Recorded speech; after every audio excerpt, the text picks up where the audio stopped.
Alhamdulillahi Rabbil Alamin Wabihi nasta'inu ala umuri dunya waddin Wassalatu wassalamu ala ashrafil anbiya'i wal mursalin Nabiyyina Muhammadin sallallahu alaihi wasallam wa ala alihi wa ashabihi wattabi'in Wa man tabi'ahum bi ihsanin ila yaumiddin أشهد أن لا إله إلا الله وحده لا شريك له الملك الحق المبين وأشهد أن سيدنا محمدًا عبده ورسوله صادق الوعد الأمين أما بعد فيا أيها الناس اتقوا الله حق تقاته ولا تموتن إلا وأنتم مسلمون فقال تعالى أعوذ بالله من الشيطان الرجيم بسم الله الرحمن الرحيم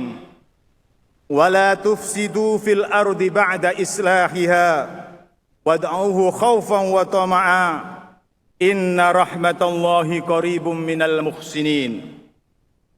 Hadirin jamaah Jum'ah rahimakumullah, melalui mimbar khutbah yang mulia ini, khatib berpesan pada diri khatib sendiri khususnya dan kepada jamaah Jumat pada umumnya, marilah kita senantiasa tidak henti dan tiada lelah terus berusaha meningkatkan kualitas keagamaan kita, yakni dengan meningkatkan ketakwaan kepada Allah Subhanahu wa taala, yaitu dengan menjalankan perintah Allah dengan ikhlas, dengan khusyuk dan penuh tawakal, juga menjauhi larangan Allah Subhanahu wa taala.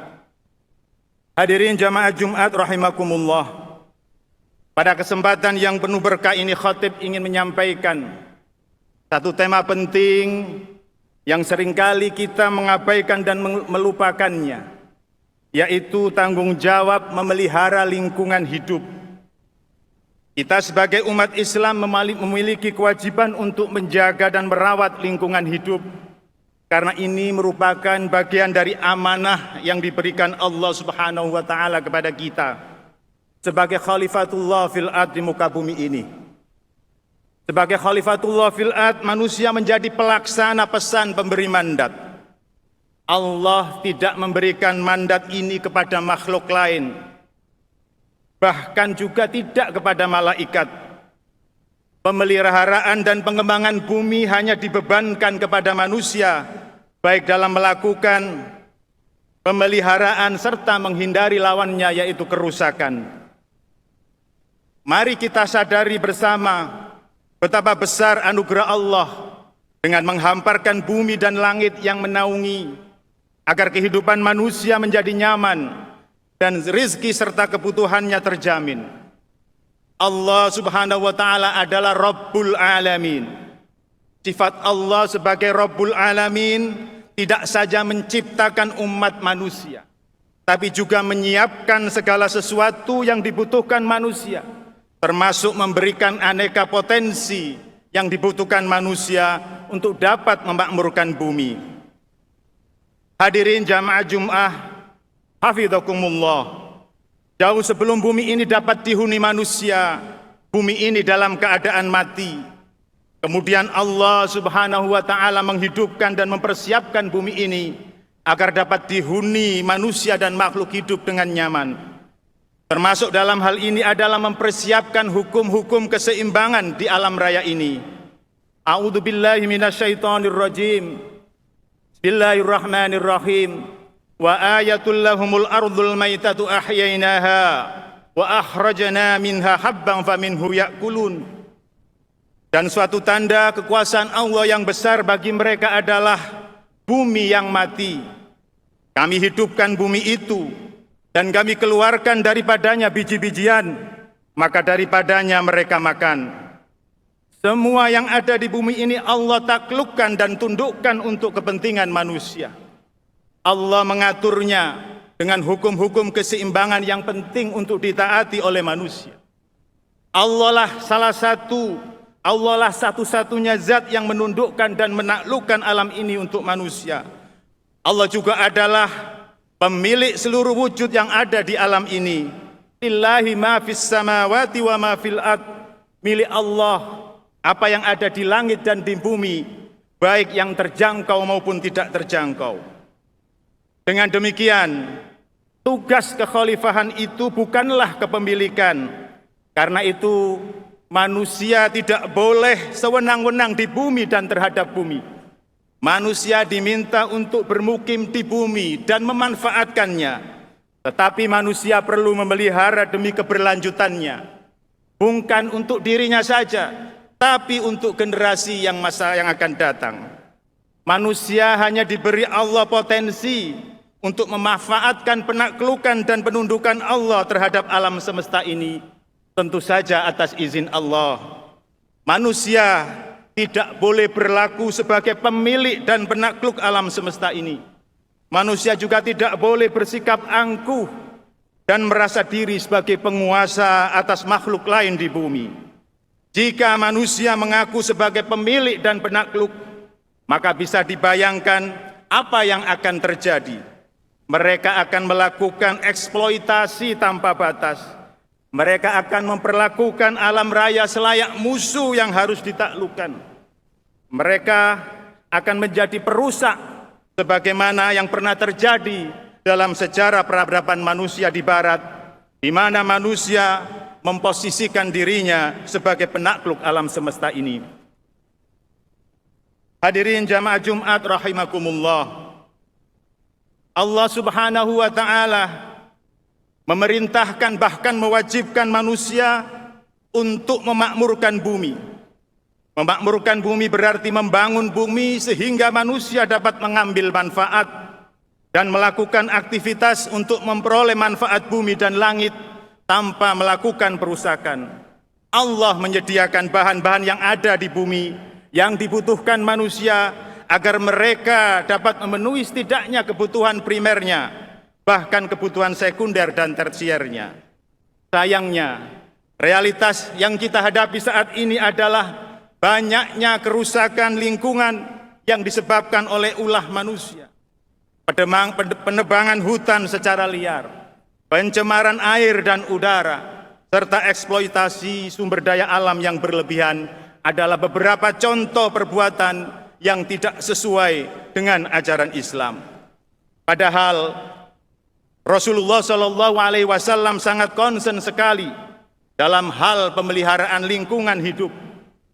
Beliau memberikan beberapa rambu dan bimbingan yang jelas dan tegas bagi kita untuk menjaga dan memelihara kelestarian lingkungan hidup. Yang pertama, Rasulullah memerintahkan kita untuk memelihara kebersihan air dan tidak boros dalam penggunaannya. Air merupakan nikmat Allah yang terbesar dan sangat berharga. Air merupakan sumber utama kehidupan manusia dan makhluk lainnya. Karena itu keberadaannya harus kita jaga. Allah Subhanahu wa taala berfirman, "Wa ja'alna minal ma'i kulla syai'in hayyin afala yu'minun." Dan dari air kami jadikan segala sesuatu yang hidup, maka mengapakah mereka tidak juga beriman? Dalam kesempatan yang lain Allah mengingatkan tentang pentingnya air ini. A'udzubillahi minasyaitonir rajim. Bismillahirrahmanirrahim. Afara'aitumul ma'a alladhi tashrabun a antum anzaltumuhu minal muzni am nahnul munzilun law nasha'u ja'alnahu ujajan falawla tashkurun. Maka terangkanlah kepadaku tentang air yang kamu minum. Kamukah yang menurunkannya atau kamikah yang menurunkannya? Kalau kami kehendaki, niscaya kami jadikan dia asin. Maka mengapakah kamu tidak bersyukur? Hadirin sidang jamaah Jumat rahimakumullah. Rasulullah SAW juga memperingatkan agar kita menggunakan air secara bijaksana tanpa berlebihan. Beliau juga mengingatkan kita untuk tidak berlebih-lebihan ketika saat melaksanakan wudu. Nabi juga melarang untuk tidak mencemari air. Qala Rasulullah SAW, ittaqul mala'ina salasatal baraza fil mawaridi wa qari'atit tariqi waddilli. Rasulullah bersabda, takutlah kalian terhadap 3 hal yang dilaknat. buang air besar di sumber air, buang air besar di tengah jalan, dan buang air besar di tempat berteduh. Yang kedua, Rasulullah Shallallahu Alaihi Wasallam memerintahkan kita untuk menanam tumbuh-tumbuhan. Perhatian Islam terhadap pentingnya pohon dalam kehidupan ini sangat besar. Pohon memberikan manfaat yang sangat penting. Hal ini tidak saja karena pohon dan tanaman menghasilkan oksigen yang dibutuhkan manusia, tapi juga menghasilkan makanan yang dibutuhkan manusia dan makhluk lainnya. Pohon-pohon di hutan menjadi tempat tinggal hewan dan satwa lain. Pohon-pohon ini juga mencegah terjadinya banjir dan longsor. Allah Subhanahu wa taala menjelaskan nikmat pohon-pohonan ini. Afara'aitum ma takhrusun? A antum tazra'unahu am nahnu zari'un? Law nasha'u ja'alnahu khutaman fadhaltum tafakkahun. Inna lamughramuna bal nahnu makhrumun. Apakah kamu memperhatikan benih yang kamu tanam? Apakah kamu yang menumbuhkan atau kami yang menumbuhkan? Kalau kami kehendaki benar-benar kami jadikan dia hancur dan kering, maka jadilah kamu heran dan tercengang sambil berkata, sesungguhnya kami benar-benar menderita dan kerugian. Bahkan kami menjadi orang-orang yang tidak mendapat hasil apa-apa. Hadirin sidang jamaah Jumat rahimakumullah. Begitu pentingnya pepohonan ini dalam kehidupan manusia. Allah mengingatkan untuk tidak menebang pohon dengan semena-mena karena sangat membahayakan. Ma qata'tum min linatin aw taraktumuha qa'imatan ala usuliha fa bi idnillahi wal yukhziyal fasiqin. Apa saja yang kamu tebang dari pohon kurma atau yang kamu biarkan tumbuh berdiri di atas pokoknya, maka semua itu adalah dengan izin Allah dan karena Dia hendak memberikan kehinaan kepada orang-orang fasik. Hadirin sidang jamaah Jumat rahimakumullah. Nabi bahkan melarang menebang pohon walaupun saat peperangan. Jika tidak karena tujuan yang benar, Nabi bahkan melarang keras untuk memotong pohon, apalagi jelas-jelas pohon ini memiliki manfaat yang besar bagi makhluk hidup yang lain. Qala Rasulullah sallallahu alaihi wasallam, la taqta'us syajara fa innahu ismatun lil mawashi fil jadbi. Nabi bersabda, janganlah kalian memotong pohon karena sesungguhnya pohon itu adalah tempat perlindungan binatang di masa gersang. Nabi bahkan mengancam orang memotong pohon yang digunakan tempat bernaung dan tanpa alasan yang jelas dengan balasan api neraka. Qala Rasulullah sallallahu alaihi wasallam, man qata'a sidratan sallabawahu ra'sahu finnar. Barang siapa menebang pohon di darah, maka Allah akan membenamkan kepalanya dalam api neraka. Hadirin sidang jamaah Jumat rahimakumullah. Nabi Rasulullah sallallahu alaihi wasallam memerintahkan untuk menjaga kebersihan udara. Nabi Muhammad secara khusus mensabdakan agar kita menjaga kebersihan udara. Qala Rasulullah sallallahu alaihi wasallam, la tatrukun nara fi buyutikum hina tanamun. Yang artinya, janganlah membiarkan api menyala di rumahmu ketika kamu tidur. Larangan ini mengajarkan kita untuk membatasi pembakaran dan mencegah terjadinya kebakaran. Dengan kata lain, kita perlu untuk membatasi pembakaran apapun yang menyebabkan terjadinya polusi udara. Dengan mengurangi pembakaran akan dapat menjamin kebersihan udara. Demikian ajaran Islam yang memerintahkan umatnya untuk menjaga lingkungan hidup. Karena ini merupakan perintah agama, maka umat Islam bertanggung jawab melaksanakannya. Bagi yang dapat melaksanakannya, maka Allah akan memberikan ganjaran berupa pahala. Tapi bagi yang gagal melaksanakannya atau berbuat kerusakan yang membahayakan manusia, maka ia akan mendapatkan dosa.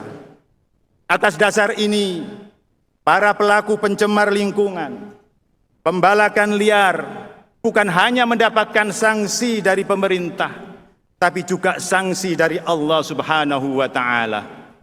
Barakallahu li wa lakum fil Qur'anil azim. Wa nafa'ani wa iyyakum bima fihi minal ayati wadh-dhikril hakim. Wa taqabbalallahu minna wa minkum tilawatahu innahu huwas samiul alim.